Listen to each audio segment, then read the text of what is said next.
Hi everyone, today in this video I will show you how you can insert PDF files in your PowerPoint presentation.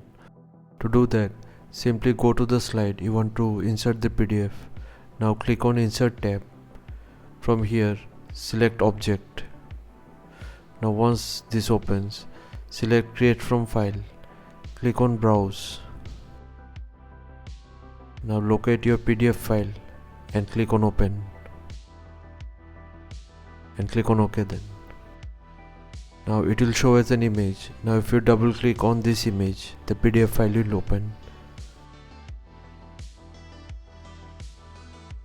Now you can repeat the same steps if you want to insert PDF file in different slides.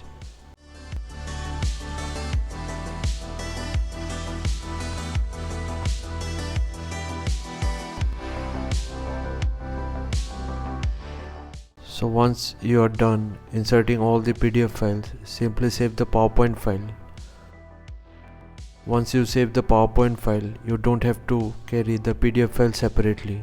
It will get attached with your presentation. So thanks for watching. Please feel free to subscribe and support the channel if you found the content helpful. Thank you.